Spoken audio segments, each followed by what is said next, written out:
Snell. I'm the co-host here now.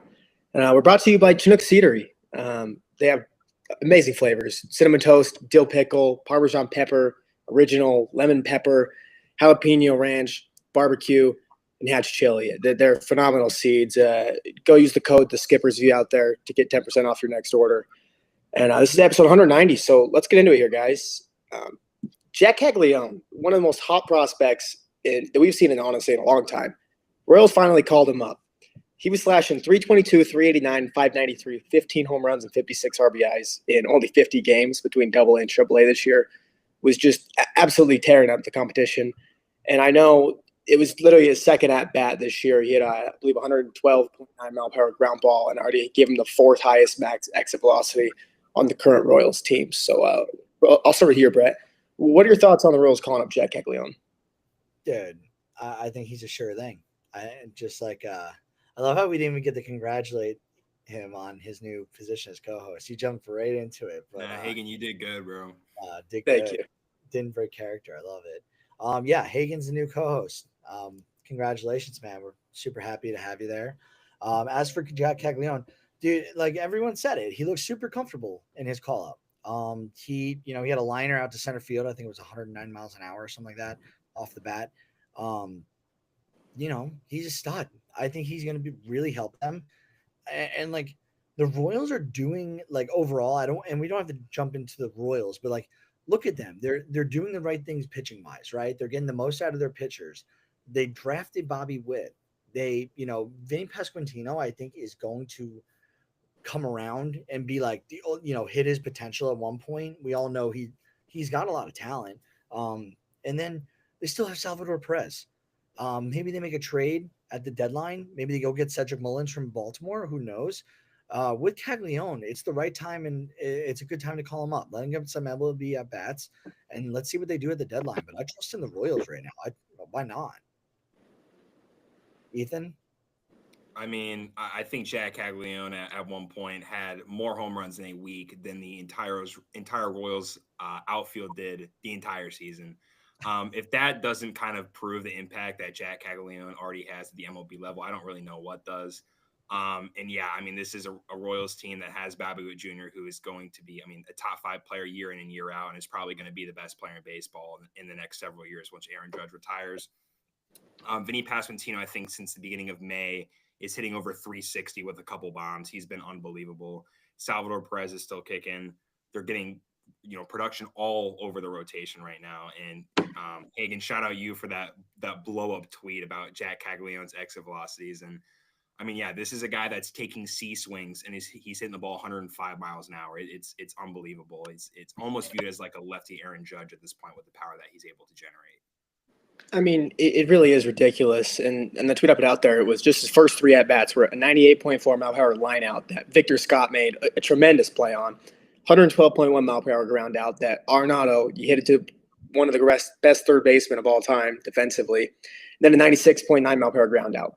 He went 0 for 5 in his debut. There's a lot of people that were just like, it's 0 for 3. I don't care how hard he hit the ball, which is true, yeah. But the guy was hitting the absolute shit out of the ball, and he didn't swing and miss once either in the whole game. That's like, for someone that has an aggressive approach like him, I know it's 1 game sample size and all that, but it was, I feel like a really exciting debut. The most exciting debut I think I've ever seen for a dude who didn't get a hit. This is a guy in the minors that hit a ball 120 plus miles an hour the opposite way, and it was a top 10 hardest max exit velocity in the StatCast era. It's unbelievable, and I think all of us know how good Jack Caglianone is going to be at the MLB level.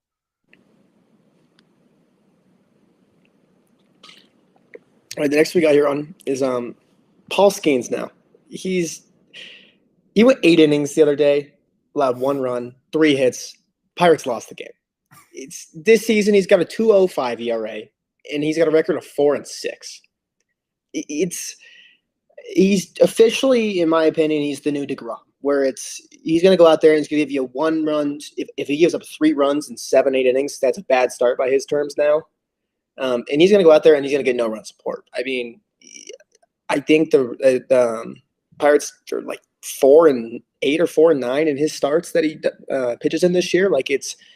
And he's had 1 maybe blow up start, if you want to even consider it that. It's just this Pirates offense. It's abysmal, and I honestly don't really like watching the Pirates at all, just because of how bad their offense is. And I just, as a Mets fan too, seeing that with DeGrom when he won a Cy Young with a 10-9 record, I know wins aren't really a big stat I pay attention to, but if you're going to be a dominant pitcher, you should not have a losing record because of your offense. I mean, yeah, Paul Skeens is, I would say, I think Tarek Skubal still kind of edges him out in terms of the track record that he's had. But I mean, Paul Skeens is arguably the most dominant pitcher in Major League Baseball. You pretty much know. There's very few guys in Major League Baseball where every fifth day when you're taking the mound, you pretty much know exactly what you're going to get. And then in some cases, he's going to go 7+ with 10+ Ks. Like I think he had to start against the Dodgers where he did that. Where I mean, he's pretty much lights out. The whole arsenal's working. You can't touch him. And this is a guy that's probably only going to be getting better at this point. I know that there's been like a lot of talks about potential trades and stuff like that. I'm not opposed to really both at this point because their offense, this is a team that set the Major League record of not scoring more than 4 runs in consecutive games. Like the offense needs kind of a rehaul. You got O'Neal Cruz, Brian Reynolds is still there. You have guys that could potentially step up. You have some top prospects. But yeah, Paul Skeens, when he's on the mound, is simply dominant. And I don't know how you're not winning more games when he's on the mound. Clearly you can make an argument for most cases. He's the best pitcher in baseball right now. Brett, you have any takeaway on Paul Skeens and how awful his run support's been this year?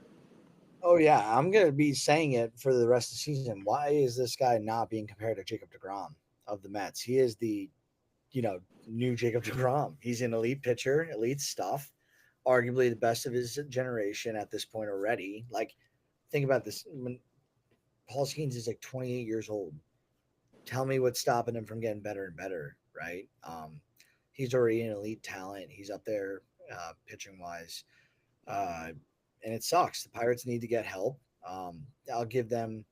They had some guys underperform, but they really do need to spend some money on this roster, and they do need to adjust their strategy. If they're not going to, go out and sign, they got to play more of Rays baseball and develop guys and do better in the draft. They're obviously doing well in the pitching development department. I don't understand why you can't translate that to hitting as well if you make the right adjustments. So I just feel really bad for. Actually, no. I don't feel bad for Paul Skeens. We talked about this. We don't feel bad for him, but there's some sympathy there because it does suck. Because he's a good dude, as far as we know. We don't know him personally, but as far as I know, he signed a card for me. Pretty cool.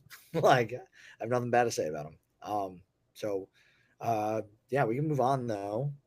We will talk about the automated ball strike challenge system for 2026. So. The commissioner, Rob Manfred, he was quoted saying that they're looking to propose this.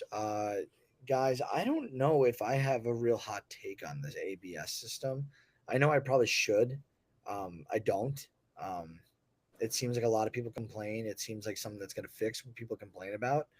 And I look at it like if it's going to stop the complaints outside of letting go of umpires, which I'm not saying I want to do. I do like the tradition of keeping umpires in the game of baseball. And I think all sports, what are we going to do? Go to robots on everything? But yeah, you know what I mean? I'm neutral either way. Hagen, what do you think about this? I was honestly surprised that it was this soon. I know there's been some awful calls. The last Diaz call, I think it was literally the worst call ever. It was... But there's some bad ones. But I remember there was the article a few months ago, maybe a month ago, talking about how it's within a half-inch air still. So that's why it surprised me what they were still have as a possibility to implement this next year.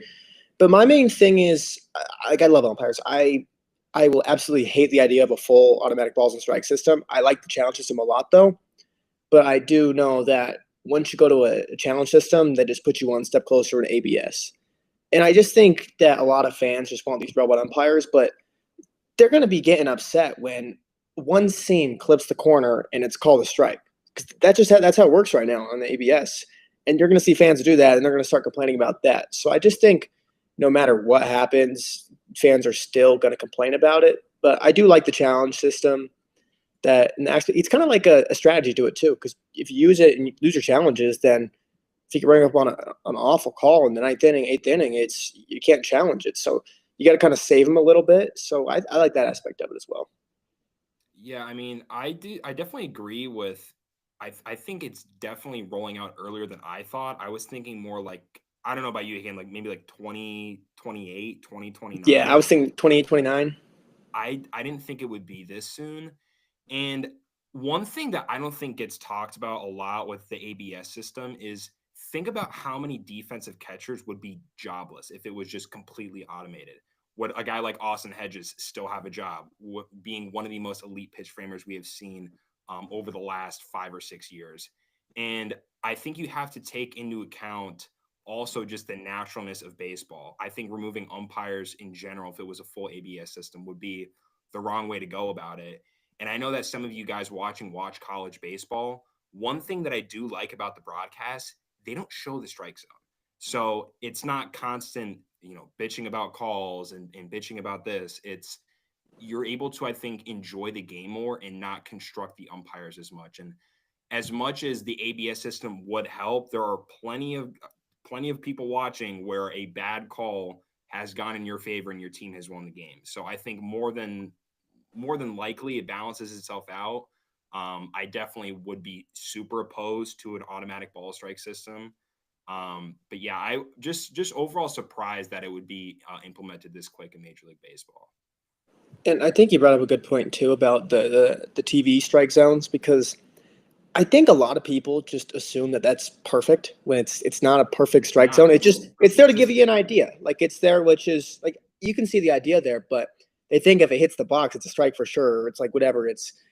It's not. So you got to like use multiple. I know even like the MLB app and like the umpire auditing app, like they all have slightly different strike zones. Like it's still all line up slightly different places. But don't just trust the TV box for everything. And also, too, like I see so many fans, like especially as a Mets fan, I see it lately, is they think the umpires have it against the Mets. Like the umpires aren't conspiring against one team, dude. Like if you ask any single fan of any team, they'll say the umpires are effing them every game. We could have a whole episode of my dad on complaining about how the umpires are against the Rays, bro. It is Can we do that?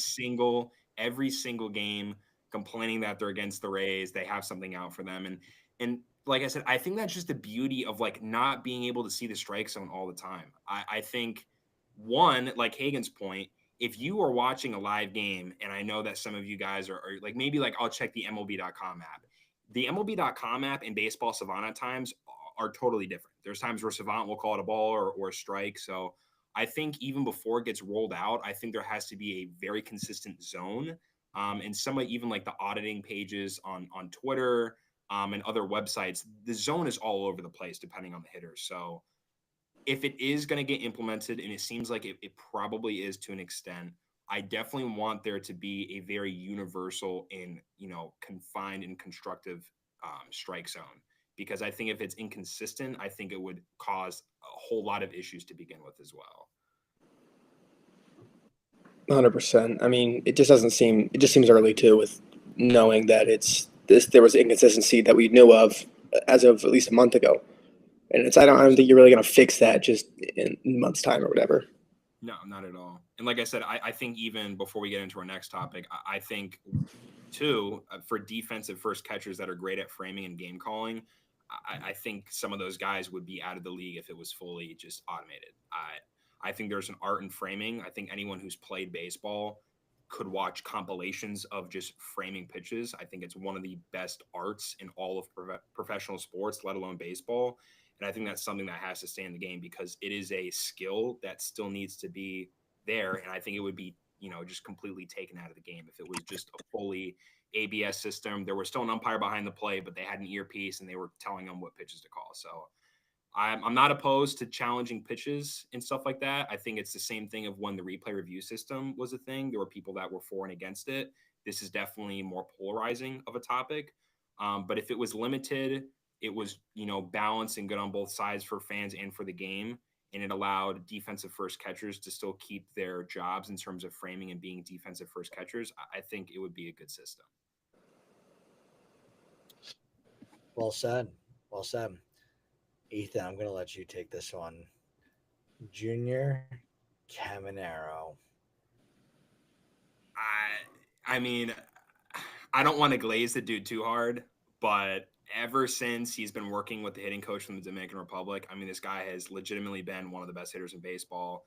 Last 15 games, I think 7 home runs, 19 RBIs. He's hitting over 330 with a 370 on base, slugging over 800. I mean, this is, I mean, I know there's a lot of comparisons to him to Machado. It's his idol. I mean, Manny Machado has been one of the better third basemen in Major League Baseball, along with Jose Ramirez for years at this point. But like this kid is 21 years old. He's the legal age minimum to go to a bar and get a beer. And this guy, imagine him when he is 24, 25, figuring out his swing more, figuring out his timing, adjusting to off-speed pitches, to breaking balls. I mean, the talent with him is unbelievable. The home run that he hit tonight, if you haven't seen it, it was a C swing. It was a C swing, almost 106 mile an hour home run to dead center off almost a 99 mile an hour offering on the outside corner by Jack Leiter. You can't teach that. That is something that is unbelievable for a player of his age. I think he's the second or third youngest player in the league right now. And I think he's going to just be continuing to get better at this point. He's been one of the best hitters in Major League Baseball for the last 2.5 weeks. I mean, I commented on your post about Junior right before I hopped on the podcast. I was like, this dude hasn't been able to even buy a beer for a year yet, and he's so good he's got his own bobblehead night already. And he homers on his bobblehead night. I mean, this guy he's literally 100 percentile in bat speed. He is elite bat speed. He's 21 years old, and he's top 3% in all of Major League Baseball max exit velocity. If you look, you were talking about how hot he's been lately. If you just look at his rolling xWOBA the last 50 plate appearances, right now it's sitting at 475. that's like Aaron Judge, Juan Soto type xWOBAs. Yeah, once he consistently starts hitting the ball in the air more, it's going to be a problem. And I know a lot of the talk about him is like the on the field stuff. Dude, he just held his first camp on an off day and was, hugging little kids and talking to them and just teaching them the game of baseball. His character, in my opinion, is even better than what he's showing on the field. He is just a true overall great person, and he will ultimately be a franchise player for the Tampa Bay Rays. I think this is a guy that they should lock up at this point. I think the talent is going to be through the roof. And I mean, 30 home runs is well in reach. The only sports betting post I've ever posted on my account was Junior Caminero 22.5 home run line might be the biggest over of the MLB season. I mean, he's been incredible the last 2 weeks. I mean, you said 30 home runs isn't even hard to reach. I know this hot stretch has really changed it lately, but I mean, he's on pace for 37 and driving 101 runs as well. I mean, he's 21 years old, he's on pace for 37 home runs. He's already going to crush that line. You said it was 22.5 and he's at 14. Yeah, I saw 22.5. And I mean, obviously the individual talent is there, like everything like that, but just his impact that he has on the lineup too. He's helping guys like Brandon Lau, who's been one of the best hitters in Major League Baseball again for the last 2 weeks. Josh Lowe has been unbelievable out of the leadoff spot. Yandy Diaz will start to get going again, but as much as he has impact in his own personal player, this is a guy that has an impact on a whole team in terms of 1 through 9. This is a guy I think right now, arguably maybe than Brandon Lau, is probably the most feared hitter on the Rays. I mean, he's been unbelievable.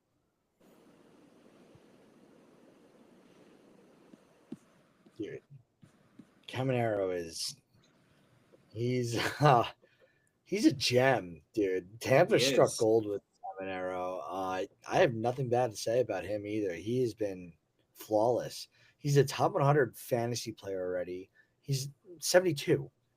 Give him the rest of the season. This guy's going to be a top 25 fantasy player in the year. He's 21 I years would old. say hot take right now. I think Junior Caminero is probably a top 25 hitter. I mean, I don't know how you could say what you want. Yeah, he needs to walk more. The plate discipline could improve, but I said it 2 weeks ago. We haven't even close. And now we're seeing it. We hadn't even close seen the best of him. This guy in the minors at one point had more 110 mile an hour batted ball events than 8 MLB teams. I mean, the talent is unbelievable. For some scouts, I think there's like a list of like 25 or 30 players of the best prospect they've ever seen. Junior Caminero is on like 3 of those lists. The talent is unbelievable, and I think with some improvements in him getting older and getting better, I think right now he could easily be a top 25 hitter. I mean, 30 to 35 plus home runs. He'll improve defensively, drive in 100 runs, walk a little bit more. I think the plate discipline will improve as he adjusts. He's still 21. I think this is easily a top 25 hitter in baseball going forward. Yeah, and if he's batting 260, imagine he gets it up to like 285, 290, and like he's hitting slap singles like 110 miles an hour off the bat. He's gonna steal more. He already got 4 bags on the year. Like, it's not an impressive number, but it's not like he's like not running. He's on pace to steal 10. I mean, that obviously helps. um, yeah, Kevin is a dog. Um, we'll jump from there to the American League. So, uh, Baltimore this week had Colton Cowser. He was activated from the 60-day IL. Hopefully, he comes back and is able to produce. Baltimore definitely needs it as they're sitting at the bottom of the AL East right now. We'll jump to the Yankees. Jazz Chisholm did return. He had a bomb. He went back to back with Volpe. That was good to see. And then they also Carlos Cookie Carrasco was promoted from the AAA team. Makes sense. Yankees need some starting pitching depth right now. Even with Ryan Yarbrough playing like really well, giving them very quality innings, and like I'll give a sneak peek. I'm introducing a blog tomorrow, and it's got 5 guys who have impressed me so far this year. I'm putting Carlos Rodon. It's a non-biased thing. It's just like Carlos Rodon has been absolutely lights out for the Yankees, and this is the guy that they offered that $162 million deal to. And they're when they're down guys like Luis Gil and Garrett Cole, and you got stepping up from Fried. Like Fried's delivering right away on his contract. Rodon's been a dog. And now hopefully Jazz Chisholm is able to produce as well. I think the Yankees are 14 games above 500. Like, what the the Yankees were not supposed to be this good. They're 14 games above 500. I don't care what anyone says. I know it's early. It's June. Still. Yeah, I mean, I think you make a great point about Rodon. I don't know about you, Hagen, but like for me, the initial signing, I thought he got paid way too much money, and he had been dealing with back injuries, and the stuff wasn't there as much. But Carlos Rodon has certainly impressed me. Sorry, this year for sure. I mean, even like halfway through last year, I was just kind of like sold him out. He's just a 4 ERA guy. Like he's going to give you a 4 to a mid 4s, and he's just going to be kind of a shitty contract. He only has 3 more years on the contract, though, and he is only 32. He's only going to be 35 at the end of it. It's not like he's going to be like 38, 39 years old. You know what I mean? I don't know if he's going to stay healthy through all of them. Hopefully he does. I'm just looking like 2021 and 2022. He was an all-star and finished top 6 in Cy Young back-to-back years. Turns 30 years old. He, only pitched 64 innings in 2023. I remember if he was dealing with injuries that year. It was his first year as a Yankee. Actually, I think he was. He was a negative .8 WAR. And then he had last year. And last year he was 175 innings. He had pitched to a 3.96. It's not terrible. It just wasn't what he did. And he was obviously coming off an injury. This guy's healthy. He's lights out.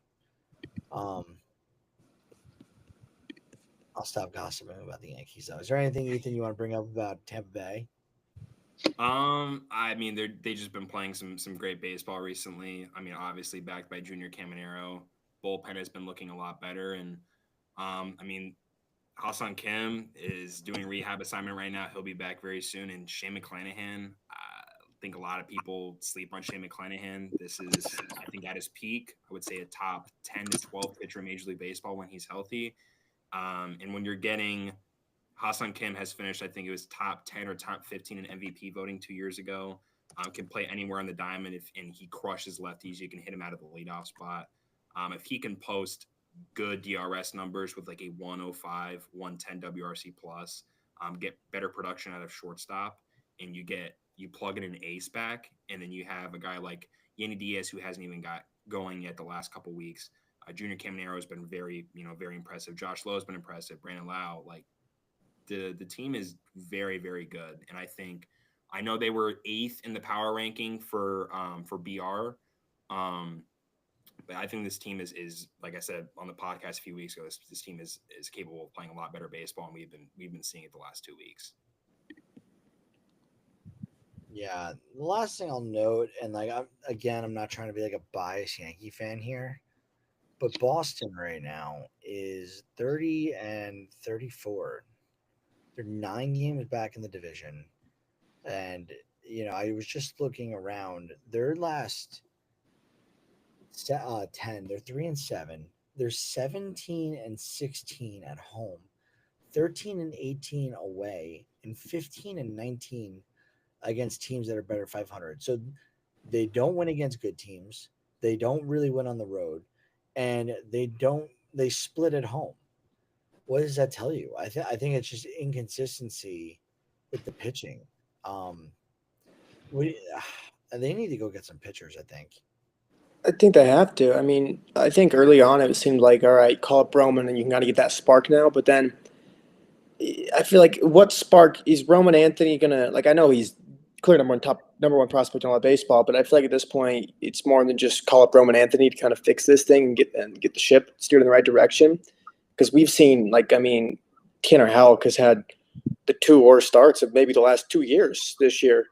And it's like he's a good pitcher, but he hasn't looked great this year. And I know his velo's gone up I think 2 ticks this year. But they need some pitching help. I know Bueller's back and he's starting to pitch well again. So I just like they just got to stay at least in contention, close enough. So give Breslow an option to buy at the deadline and not have to sell anybody off because they could easily become sellers. And there's been some talks about that recently. I think a lot of it just kind of got blown out of proportion a little bit though, but they'd have some enticing pieces to be sellers. Dude, is their bullpen that bad? Like, this is crazy. They're 18th in ERA with a 4 exactly, and they're tied with like 3 other teams. But when I just looked at quality starts, they're above the Yankees, believe that or not. The Yankees only have 22 quality starts as a team. Boston's got 24 quality starts this year. Their bullpen has to be atrocious. But I feel like all I hear is good things about Chapman. Like, what is going on with the Red Sox? It's like baseball's weird. Yeah, I mean, I had Boston as the best team in the American League going into this year. I don't know if any of you guys did either. I feel like a lot of people did. I did. I own had a them as the few best team. Boston to win the AL East tickets that kind of just. And it's like, I know we talked about it on the last episode. It's like, okay, you definitely can't say it's early, right? I mean, we're like 60, some teams are 60 plus games in. I don't think you could say it's early, but also it's like, if you have a bad stretch now, does that mean you have a better August and September? It's really tough. And I know we've talked about the Twins having a huge game lead going into the final month and having one of the most monumental chokes to choke a playoff spot in MLB history. So you just kind of don't know at this point. I'd be interested to see if they are buyers or sellers. I don't know. Like it's so weird to say that this team was, I would say, a lot of people's number 1 American League team going into this year, and they're sellers at the trade deadline. I don't know if I really see it or not. Maybe if they have another just really poor stretch, but there's still too much talent on the team. Like it just doesn't make sense. And I don't know when at this point Alex Bregman's going to be back either. And real quick to your bullpen question, Brett. I mean, their bullpen, they're actually as starters as a staff, they're down there at the 24th in baseball in ERA at a 4.42, 4.18 FIP. But then relievers for their bullpen, they're 10th best bullpen in baseball with, funny enough, the same ERA as their FIP, 3.44. What is going on then? Like, is their offense not good? I was gonna say, I think it was the Brewers series. They didn't hit, and I know all over Twitter it was like people were just they couldn't watch the games. It was so bad. Shout out Cutter is King. I was seeing tweets about that, but I don't know. It just honestly, I didn't even know they were 9 games back. To be completely honest, I didn't know it was that bad. And look, I know they had like a 2-week stretch where they were awful, and it went from two games back to 9 quick. Yeah, and the thing I'm looking at here, I'm highlighting, they're plus 13 in differential. Like they're scoring more than they're allowing, 303 to 290. I guess it's really close, and they're just like, I guess getting all their hits in certain games and not really playing in the competitive games. I don't know. That's an intriguing thing for a team that was so hyped up to win the division. But I we can mean, move on. Oh, they sorry. got a 104 WRC plus. I mean, it's not like they're awful. I mean, they're 12th best offensive baseball. I mean, even with runners in scoring position, they're 104 WRC plus. I know you'd like for that offense, you obviously expect it to be better, but like, it doesn't scream like, oh yeah, they don't hit with runners in scoring position. They don't do this. It doesn't seem that. Like, it's just, it's got to be the starting pitching from someone. That's what I would assume. Yeah, and especially like for wild card and division standings, we're still early enough to where like, let's say the Jays or the Rays go on a 4-game losing streak and they go on a 4-game winning streak. I mean, they instantly gain the games back. So get Bregman back, maybe have some of the starters step up. Christian Campbell's been ice cold recently, which has been really shocking to me. I understand he's going to go through rookie slumps, and I mean, there's probably no worries about that.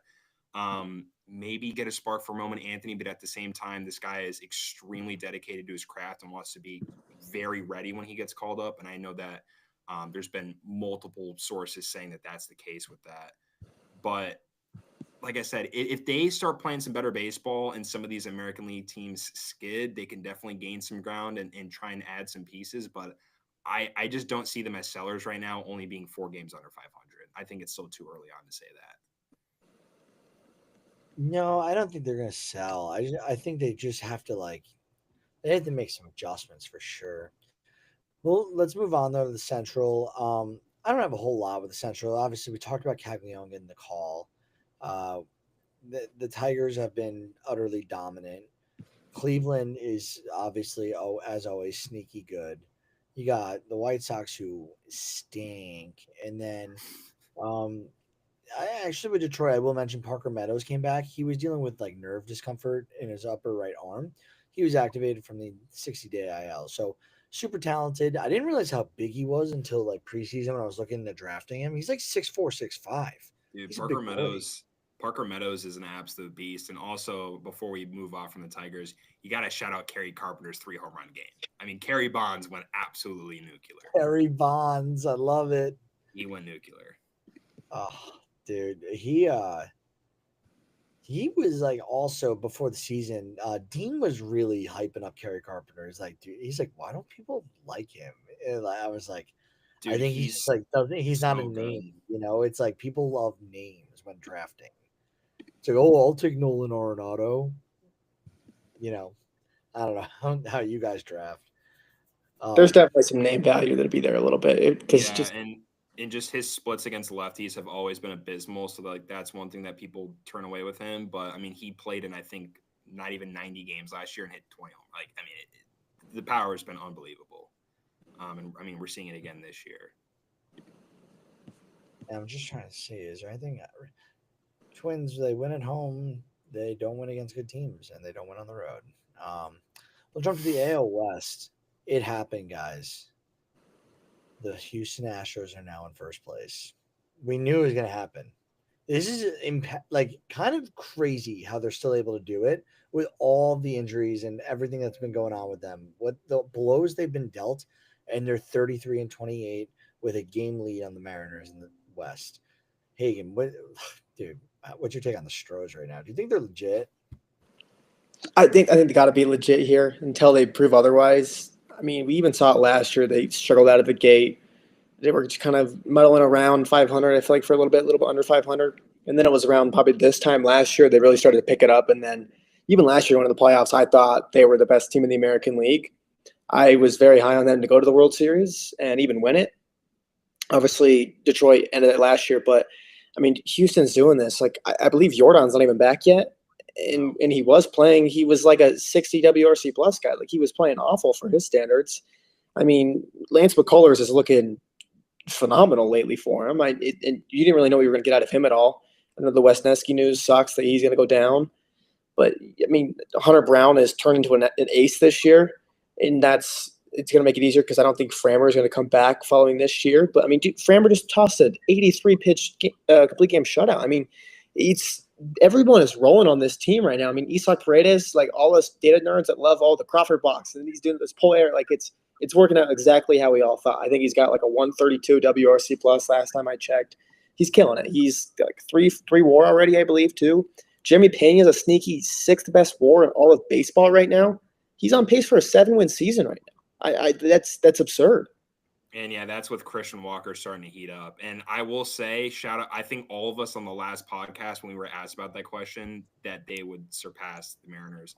And sneakily, too, they're the only team in that division, I think, with a positive record against 500 teams. So it's not like they're just, winning. They're winning against good teams. I know that the series that we had against them, they played us really tough. And Framber Valdez had probably, I would say, a top 5 dominant outing throughout probably the whole season. This team is just too talented. You're getting Yordan back. Hunter Brown, I think, solidified himself possibly as an ace last season. And this season, it's been unbelievable. Since adding the sinker, he's been simply, I'd say, a top 5 pitcher since adding the sinker last year. And the Astros are a team that I will always buy until I can't buy them anymore. This team already had a dynasty at one point. They still have some of those pieces, and they could easily add at the deadline and get even better. And like I said, Christian Walker, he's starting to heat up. Dude, we didn't even mention, who they get back in July? Spencer Arrighetti. Spencer Arrighetti is disgusting. He's a dog, dude. I was just looking at his stats from last year. How many strikeouts do you think he had? And I'm going to tell you the amount of innings that he pitched. So Spencer Arrighetti last year pitched, I believe it was 145. I'm just double checking myself here. 145 innings on the dot. How many strikeouts do you think he had on 145 innings? 162. 171. Good guess, Hagen. 171. Dude, what are we talking about here? Like, how are the Houston's going to get so much better? And yeah, I know you mentioned it, Hagen, about Wisniewski going down with TJ. Obviously, Ronel Blanco too, but especially with Wisniewski, he was a piece of the return for the Kyle Tucker move. That hurts because you lose value in the outfield, and now you lose the pitcher you traded for at least, what do you think he's out? Probably 16 months when it's all said and done. You're probably looking at him coming back towards the All-Star break next year if everything goes well. And at that point, too, it's like it's going to take him. We're seeing guys like Sandy right now. You don't just come back from Tommy John and you're just yourself again. He's probably not going to be himself, just historically what we've seen, for probably 2027, which sucks. Yeah, and I'll even say about the Arrighetti point, I think there was a month and a half last year where he was the most valuable pitcher in baseball. He had one of the best stretches in Major League Baseball last year. So this is definitely an arm that is going to be very, very good when he comes back. And I'm just looking at this real quick right now. I'm actually shocked the Isak Paredes does not have the highest air pull percentage in all of baseball. And I know, Ethan, you know who does have it. Yeah, but I don't know. I'm not going to talk about that move because I didn't agree with it. But Isak Paredes with the Crawford boxes has been, it's like peanut butter and jelly. it's like the perfect combination of what can go right there. And I believe he was leading the team in home runs, RBIs, WRC plus, F4, or Jeremy Pena F4. But he's arguably been their most valuable player next to Jeremy Pena. And to Jeremy Pena's point too, I will say I was pretty wrong on Jeremy Pena. I think a lot of people were as well on social media saying that I don't think he would have gotten better than I think a lot of people thought he got hype from being the World Series MVP. But this guy's been unbelievable. I think last week he was second in B WAR to Aaron Judge. This guy has been simply one of the best players to start 2025. And just one last thing on the Isak Paredes thing. It's just hilarious because if you just look at his spray chart, he has 12 hits to the right side this year. And all of his extra base hits, he has 3 extra base hits that have gone to the right of center field, and they are all right on the right field line. Dude, the day Isak Paredes hits an opposite field home run, I will definitely play the lottery. This guy has the most consecutive home runs to the pull side in StatCast history. It's not even particularly close. Yeah, and to round out the West, Athletics, I think, Hagen, you put this stat in here. They've lost 20 of their last 22 games. I don't think we need to talk about it, but that's concerning. I'll just say that. It's very good. They're not the Rockies. They're not the White Sox, but the fact that I'm comparing them to those two teams is yo. I mean, even just in that 20 of 22, it was 20 of 21 before they killed the Twins today. So it was when I put it in there, it was 20 of 21 still. And I mean, I think a big part of that too is if you just go back to May 1st, as a team, they have a 7 ERA. That's Over a month of a 7 ERA as a team. I know they play in a very hitter-friendly ballpark, but that is putrid. I will say, though, on a positive note for the Athletics, Tyler Soderstrom has started to get going again, which is great. I believe he had 2 home runs today. I mean, this is a guy that could easily hit 25 over the course of the season. So, and who was the guy that came in was throwing, I think, knuckleballs towards the end for the Twins? I think there was a position player that came in and pitched, and he was throwing some stuff to Lawrence Butler today. But yeah, I had to give a shout to Tyler Soderstrom. He had a little bit of a cold stretch for 2 weeks, but he's starting to hit some bombs again. I didn't see that, but that's interesting. I'll have to look into that. We'll jump to the National League East, and I'm going to let Hagen start off because his Mets are continuing to shine their dominance on the NL East. I mean, the Mets, obviously, best record in the National League. They just split a series with the Dodgers, had it in the bag to win the series. I mean, they won the season series 4-3, which is something you're going to want to see because you expect these two teams to meet up in the postseason. But the Mets, too, is just some big news for him. I know Lindor, he went down, he got hit by a pitch and then stole a bag, and he hurt his foot, came out of the game yesterday, broke his pinky toe. Just a stupid injury, honestly. And he's only going to be out a few days. So I know Lindor is not going to let anybody – he broke his finger last year by getting slammed in a hotel door, ironically enough, also in L.A. And he only missed a game. I mean, this guy's a grinder. He's not going to miss that many games, so nothing too big to worry about. But, big news for the Mets, though, this week is that Sean Manaea is tomorrow. He's making his first rehab start. And last year when Sean Manaea dropped his arm angle, I know it was only 80, 90 innings, whatever it was. He was an ace for that team last year. I mean, they didn't have Kodai Senga. That rotation was not great, honestly, last year. I mean, this year you could view it going into the year. It didn't seem great at all, just name value. But, I mean, you're going to add this rotation that's second or third best in all of baseball right now. I mean, you got a guy in Griffin Canning who's got a 2.90 ERA who might get pushed out of this rotation right now. That's how good this rotation's looking. That doesn't even mention a Frankie Montas, who they gave $17 million to, who's in AAA right now, getting ready to come back. So the Mets have a lot of reinforcements coming right now, and it's exciting, and their best baseball's ahead of them. And shout out Juan Soto recently has been unbelievable. And I think to his point, I think he found his swagger in LA. He was shuffling. He was looking a lot more comfortable in the box. Has had numerous home runs over the last week. And one thing that I always look at the Mets when I look at the record at home. That has to be the best home record in Major League Baseball. 24-7. They're on the best home start in franchise history right now. 24-7 is unbelievable. And yeah, shout out Griffin Canning. Griffin Canning has been unbelievable. I think there was some front door pitch that he had against Ohtani that was unreal. I think he had 13 whiffs last night. He's been, David Stern's masterclass with Griffin Canning. But yeah, my main point about the Mets recently, the team has been playing great, and Juan Soto has found it. That team could be getting even better. And also shout out Pete Alonso. Pete Alonso has been on another planet recently. Yeah, Alonso's been tearing it up lately. And Griffin Canning, he was the worst pitcher in all of baseball last year. I think everyone would kind of agree on that, or if not one of the bottom 3 worst pitchers in all baseball last year, just qualified at least.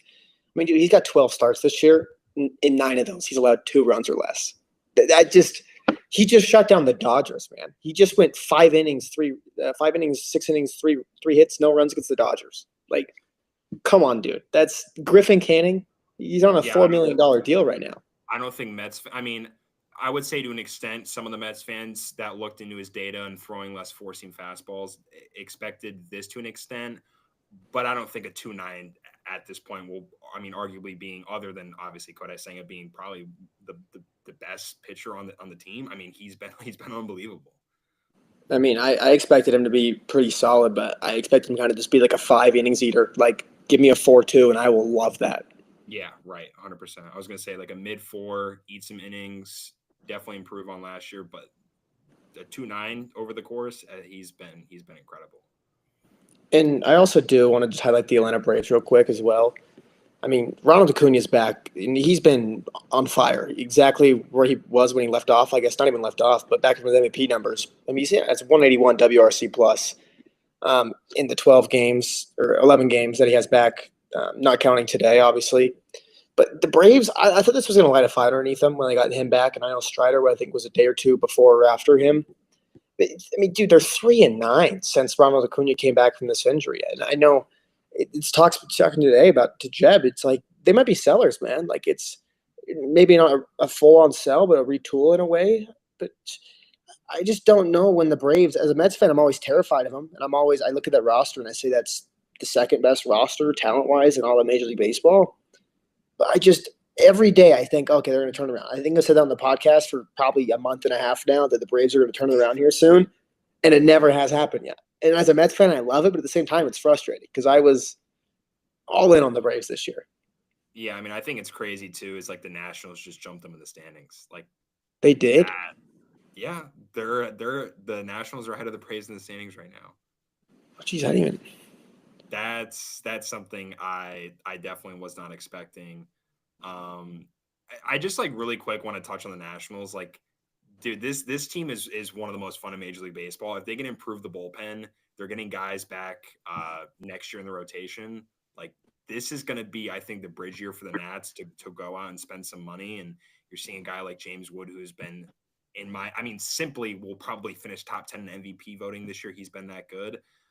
They are definitely playing some good baseball, and they are definitely going to attract some free agents to play for them next year. They have been definitely surprising for me. I mean, they're only 3 games below 500 right now, and they could add next year, and also some of these young guys improve upon great seasons that they're having right now, and this team could be unbelievable next year. Sneaky team that could be on Pete Alonso next year. Do you think so? I think so. That's honestly, I could see that. That's pretty good. I know there's been years and years of Yandy Diaz rumors. Maybe a guy like Yandy Diaz with some veteran presence could go over there too. But I know Nathaniel Lowe's been decent. And same thing with like kind of Josh Bell. I know that Washington loves the veteran presence that Josh Bell has brought into that clubhouse, and I mean he's already been in there before. But I mean, yeah, look for the Nationals to attract some free agents and improve on their team. And I mean, like one power bat and 2 bullpen arms, this team could be very solid with a guy like Mackenzie Gore, who has been, Mackenzie Gore has been unbelievable. I think going into his last start, he was number 1 in strikeouts in Major League Baseball. I mean, he's close to. I know the pace thing is hard to do when it's still this early on in the season, but I mean, we're 60 games into the season. He's had a third of his starts done. He's on pace for close to 300 strikeouts. Yeah, that's absurd. If Will is watching, Will is not happy with the the Mackenzie Gore is doing pretty good. Dude, Mackenzie Gore, yeah, that's nuts that he's on like pay like for that type of number. I never thought he'd be like that good. We'll jump to the Central though. Cubs still holding their grasp, and it's not like they're barely above 500. This team is 15 games above 500 right now. They're winning on the road, they're winning at home, and they're playing okay. They're 500 against teams that are better than 500. So, and they're doing this down Justin Steele. Kyle Tucker's been banged up for a few games. They're dealing this with blows to the bull. I didn't Shota Imanaga have a hamstring thing earlier going on this season. Correct me if I'm wrong. Mm-hmm. The Cubs are getting dealt injuries. It's not like they're avoiding the injury bug either. The PCA, I'm just going to talk about him now. He's the 4th fastest player to reach 15 bombs and 20 stolen bases. So the people who are in that crowd, number 1 to do it, Eric Davis did in 40 games in 1987. Ken Williams did in 54 games in 1922, over 100 years ago. Bobby Bonds did it in 59 games in 73. And then Pete Crow Armstrong did it in 60 games. Right after him was Bo Jackson, then Reggie Sanders, and then Chris Sabo. Um, that's wild stuff. They really, I think, got away with murder for this trade for PCA. Um, but yeah, I think the Cubs are. Why can't they go after a starter? Why can't they go? Do they need an outfielder as well? Could they go after Cedric Mullins possibly? I mean, you got Tucker and Seiya Suzuki. I know he's getting some DH reps out there. Or I guess I don't think they'd need an outfielder, honestly. Yeah, because I guess they have Hap coming back. Yeah. Was he injured for a little bit, or is he still on the IL? It was a hamstring, I believe. I think he's still in the IL. I'll look that up. But I don't know. I really wanted. I understand Sandy's been. I'd say just pretty bad at this point. I wouldn't.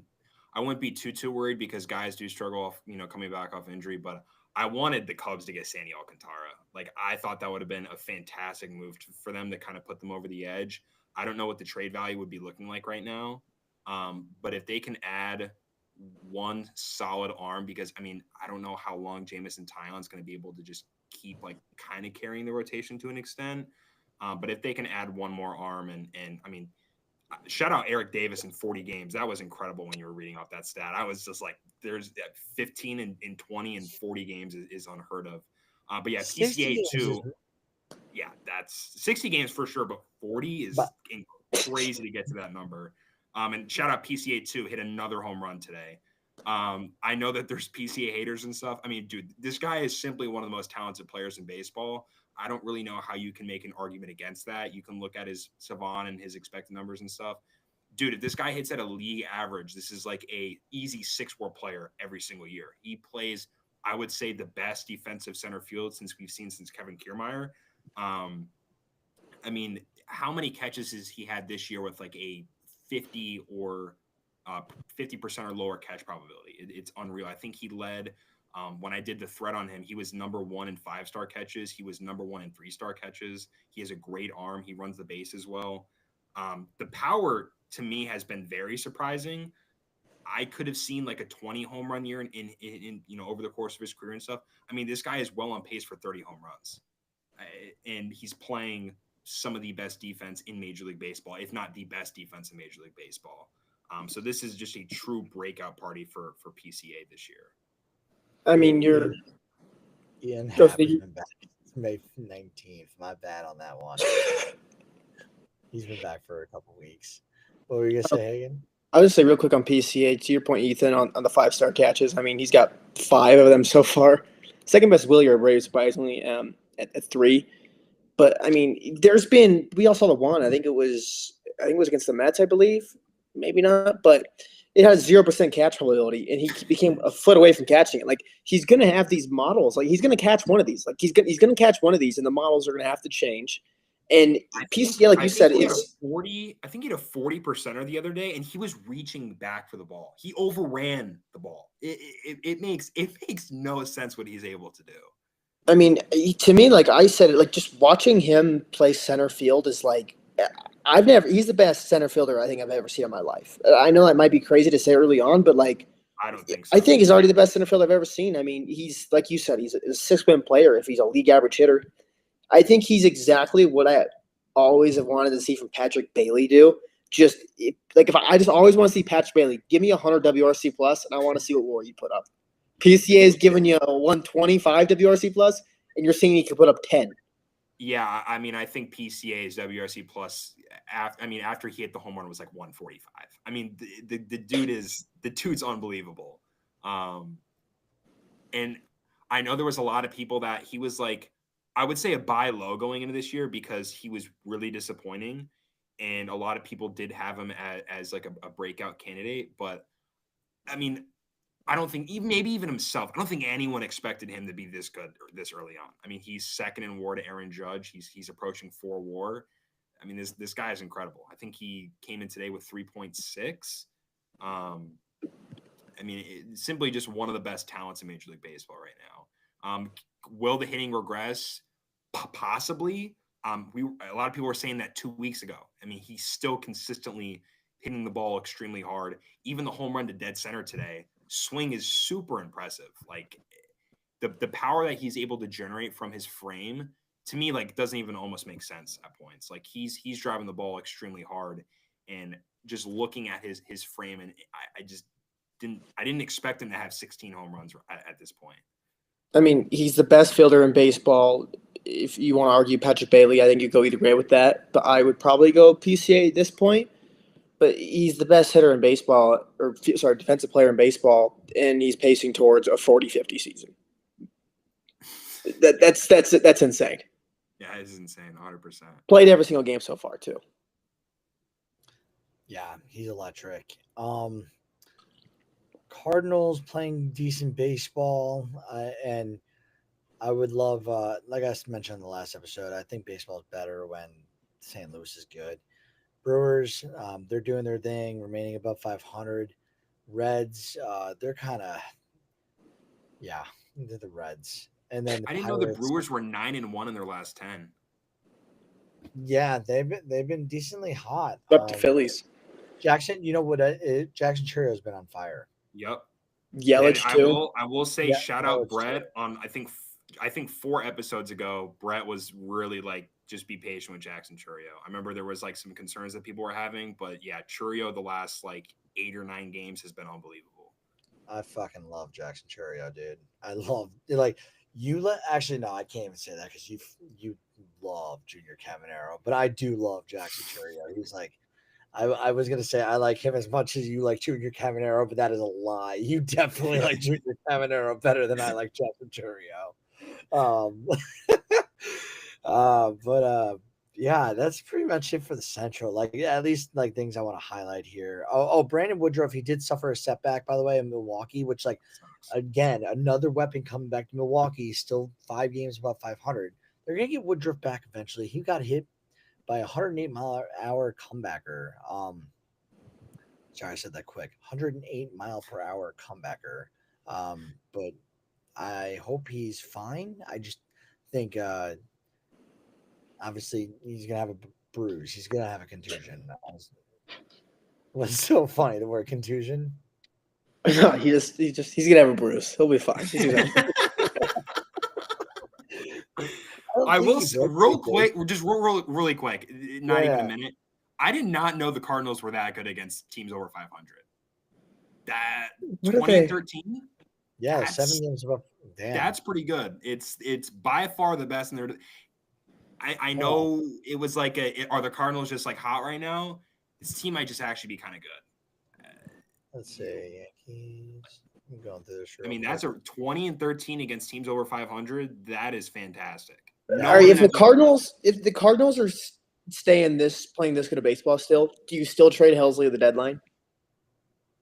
If you know he's probably not coming back next year? I would. Probably, because the depth, like you have Leahy, who's been solid this year. You could probably, if you're in dire need, throw him in the closer role or give him a shot. I'm not going to say he's Ryan Helsley. Ryan Helsley gas, but the value that some teams are willing to trade for a relief pitcher if they're dire need of it, they'll give up a good prospect or two. And it's like, yo, the Cardinals get another guy, and like if it's worth it, why not? You know, you're gonna have to pay Helsley a lot of money, and that's not really the trend the Cardinals have been going. They really haven't been making big acquisitions. They've been relying on development and draft, and so that's crazy though. I think besides the Mets and the Yankees, I'm looking at all the teams that are better than teams of. I just had to point that out. I did not know they were 20-13 against teams. No, I think that's the third. That's the third best from what I could tell. Real quick glance, that's the third best in baseball against teams above 500, and that's only behind both New York teams, who are best team in the National League, and one of the are the Yankees leading the second best. No, second best, probably to the Tigers. Yeah, real quick. What are the Tigers over 500 record before we go to the West? They are 23 and 18. Really good. Yeah, 23 and 18. Let's go to the West of close it out. So in the West, Dodgers doing their thing. I was going to show the Ohtani clip of him falling asleep at the Yankee game, which I'm not going to, but dude, that wasn't even for show. He was legit asleep. He was when they were pummeling the Yankees into the ground. He was sleeping in the dugout, which is like it's hilarious. Dodgers, Padres, Giants. I feel like we're going to say the same thing all season. I think it's going to remain in that order. Essentially, Giants, Padres flipping around. Diamondbacks, they're actually, they're back to 500. And then the Rockies will mention Hunter Goodman. Hunter Goodman's been on a tear. You guys, I think that's the one bright spot for the Rockies at this point. I think we got to highlight the Rockies just swept the Miami Marlins. Dude, they just won three. They just won 3 straight games. Like, no, it's the first time they've won 3 straight games. I saw that, and it was like Rockies snap historic record of like winless throughout series. I was like, I'm not even mentioning that because it's like, no, they beat up on the Marlins. Like, come on. I still count it. Real team. I mean, come on. The Rockies won 3 straight games. I mean, did we really like last week? I think last week we had the 2 weeks out record of over 13.5 wins. I think it was 12.5 or 13. You said 2 weeks, and I said I'd give you 3 weeks to do it, dude. How many was it? Like 20 series without a series win? It was since September. It was like 20 or 21. Yeah, it was something like that. I mean, dude, there was this crazy stat. Like, there was one. It was the Denver Broncos since September 22nd of last year before this series. The Denver Broncos had more wins than the Colorado Rockies. Yeah, shout out Baseball Unstitched. There have been more tornadoes in that area at that point than the Rockies. I mean, yeah. I mean, you have to kind of talk about the Rockies. 3-game winning streak. They're the best team in June so far in baseball, I believe. Oh, stop. I'm just saying. Come on. You got to put some honey on it a little bit. 3 straight wins for the Rockies? That's fucking It's their first sweep too since May of last year. I like that. Yeah, Hunter Goodman's been good. I mean, like, as much as everyone shits on the Rockies, bro, like, they still have a decent core of players. Like, I'm not going to sit here and say that the Rockies don't have talented players on their team. I'm not going to say that. Michael Toglia, they'll figure out what's kind of going on. I know he just got sent down to AAA. That was probably my worst take of the offseason of Michael Toglia. I still have confidence in him. They got Tovar. Ryan McMahon, I still feel like is probably a New York Yankee at some point in his career, but they definitely have some pieces to build around for sure. Yeah. A couple notes on injuries this week of notable players. Luke Weaver placed on the 15-day IL, could miss 4 to 6 weeks with a hamstring injury. And when I saw this, I was like, shoot me in the freaking foot. Dude, Weaver, it's mind-blowing to me, like, how good he is. And, like, he's just slept on. Like, the Yankees put Luke Weaver was nothing but a dog last year for the Yankees. They went out and paid Devin Williams. They can win with him as the closer. He stunk, and Luke Weaver had, like, in limited chances. Remember, he did not start the season as a closer. 8 saves, 105 ERA, 24 strikeouts, and he's done this all across how many innings has he pitched? 25. So he's almost got a 9 strikeout over 9. He doesn't give up hits. He's a 104 ERA. I think the Yankees, if they play, stiffer competition in June, I haven't looked at their calendar fully yet, but if they do, they could be facing some tough situations because the bullpen's now going to get stretched out if Weaver's not there to close out games. It is a little bit concerning. Toronto, Dalton Varsho, he's put on the 10-day IL with a grade 1 strain to his left hamstring. So he injured this in a game on Saturday. So this is kind of stingy news because they just lost Anthony Santander as well with shoulder inflammation. So they just went down 2 outfielders in like 3 days. Big news for Toronto. I know you mentioned how good they were playing earlier, Ethan, but like now it's like shit. The 2 good players, Varsho and Santander. All-star voting has just started. Have you guys voted yet? I have not. I haven't done my voting yet, but I got to make sure Lindor doesn't get snubbed this year, so I got to get on that. Do one of you guys want to explain how it works to anyone, if anyone doesn't understand how to vote or how to go about it? I mean, I think you can if you have the MLB .com app. I assuming everyone that's listening probably has it. You could do it from the app. I don't know exactly how it works. I know it was like up to 2 or 3 ballots a day or something like that. I want to say there was like you could do multiple a day. Why do they allow multiple a day? I feel like just one a day with an email. I don't know. I like it. I know last year was It the shows first year. players. Who really wants your players in there? Dude, I how don't- many ballots do you think Dean fills out? A lot. I mean, I know that Dean's probably got one for like 3 ballots a day for like 6 emails. I saw a thing on Twitter, and I think it'd be great if we voted the worst Rockies player to the All-Star game. I mean, that would be incredible, dude. Dude, I mean, it's a thing every single year that people try to push is vote Martin Maldonado to the All-Star game. And I'm not even gonna lie. I vote for Martin Maldonado at least once a year. Wait, really? Yeah, there's been a thing about Martin Maldonado. I It's know like that. it's like the Blake Bortles thing in football. I know, Ethan, you're a Florida guy, so you probably know about it. But Yeah. he almost, I think he make it to the Pro Bowl because everyone did. was like, yeah, Well, and he was. Blake Bortles actually had like 2 like pretty. I mean, he had some good He had years. some, dude. He going on. went to the NFC Championship. He was good, but now I know I have Junior. I mean, dude, legitimately no race bias. Like, I think Jonathan Aranda should be an all-star. I think Brandon Lau should be an all-star. I think he leads in home runs among second basemen. And I think Junior Caminero should be an all-star too. I think there's 3 guys right there. I know relievers. It's hard for these relievers who aren't closers to get in an All-Star game, and normally it's those guys who, whatever, like a Rockies player, get in. But dude, Reed Garrett's got an actual All-Star. No, case for he sure. has a He chance has for an actual sure. All-Star case. Dude, you know who's not going to be an all-star? Actually, maybe Abner Uribe from Milwaukee.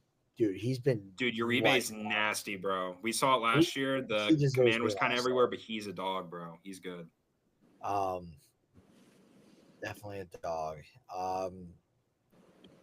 We will jump to Apple TV Plus. They're making moves with the MLB to get a package deal. Interested to see how that plays out. Have you guys heard anything about that with Apple Plus TV? No idea. I just heard that that there was, and I think it was part of maybe this Apple TV thing, but I just heard that MLB said the ESPN deal that they're leaving of next year, and I think it goes to 2028. There's 3 possible options on the table, and I believe Apple was one of them. Gotcha. Randy Johnson, Mariners, they're going to retire his number 51. That's awesome for the big unit. They're going to do this during the 2026 season. So I don't know if you guys saw this part. He wore 51. Ichiro also wore 51 for a little bit. So he elected, I guess, to have his day, let Ichiro have his own day of celebration as well. So I thought that was pretty cool, the big unit.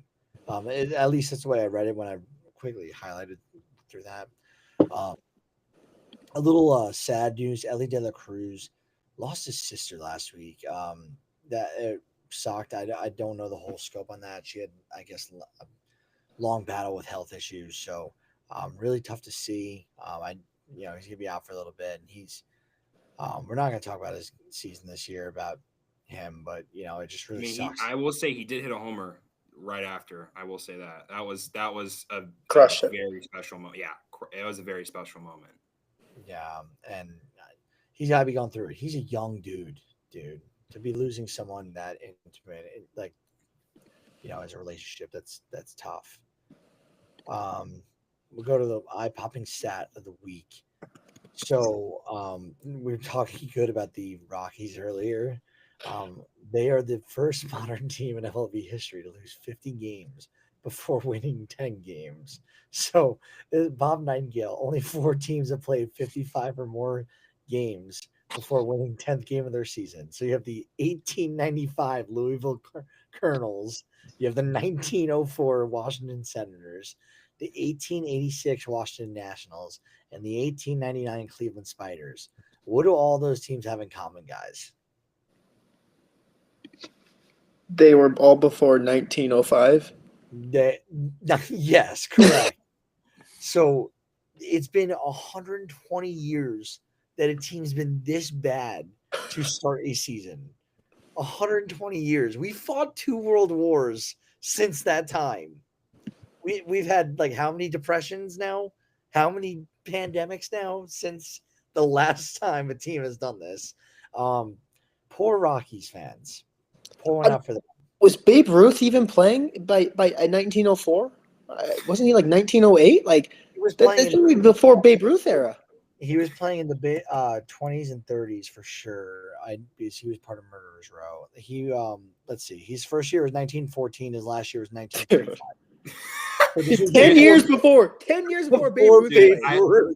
Dude, this was before Babe Ruth by 10 years too.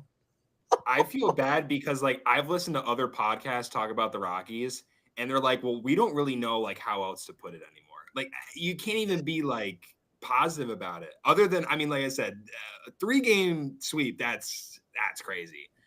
But I don't know how you could go into talking about the Rockies without being just like, I mean, you kind of have to lay it on them a little bit, bro.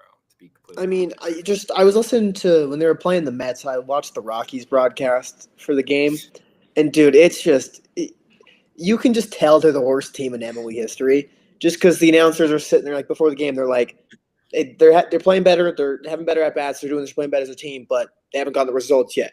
And it wasn't even like, hey, they're looking to win a series or like they're getting some wins. It was that they're just looking for a win. Period. Like, the guys just want to win. A singular win, dude. And I felt bad. Yeah, I mean, I don't know how many broadcasters. I mean, maybe the A's recently. I mean, they were like what 1-20 in their last 21. But yeah, I mean, that's got to be brutal, dude. Shout out. I mean, if you're a Rockies fan, you have to be the most loyal motherfucker in sports right now. I mean, we were saying about White Sox fans last year. Hold their fucking beer. It's been incredible the run that they've been on. I mean, dude, I think every baseball fan wants to see Rocktober too. Everyone wants to see it. I don't know. Yeah, I mean, sure, but that might be a quick Rocktober.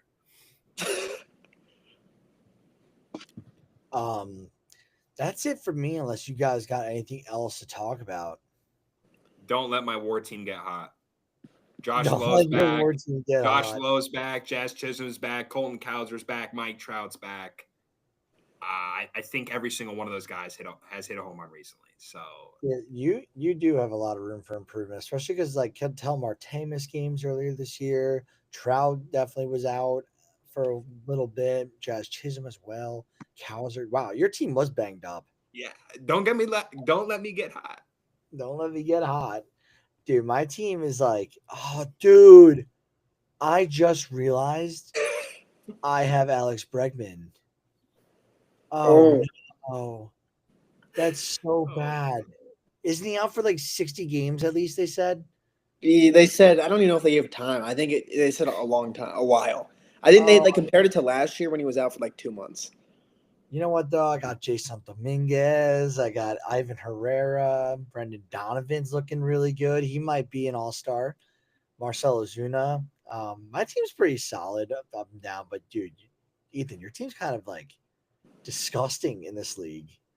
It's good. Just I mean, I think I have 9 more with like 4 guys not even remotely playing.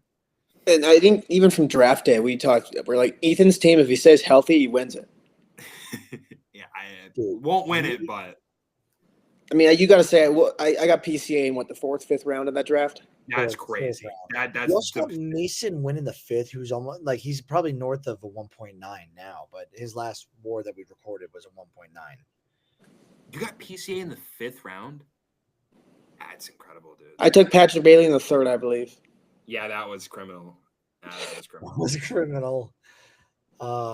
Dude, I don't know. We're gonna start doing the WAR updates once a month. But that's pretty much it.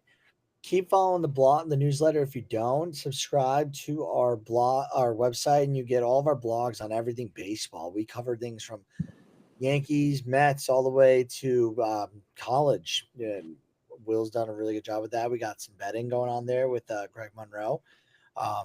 Bets he made on baseball and what he likes. So go check those out. We got a lot going on. And then Dean's cranking out like a blog once a day now, it feels like.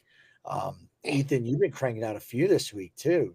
Back to back, bro. Yeah. I got one coming out tomorrow. So follow that. Follow our main Twitter account and all of our umbrella accounts there.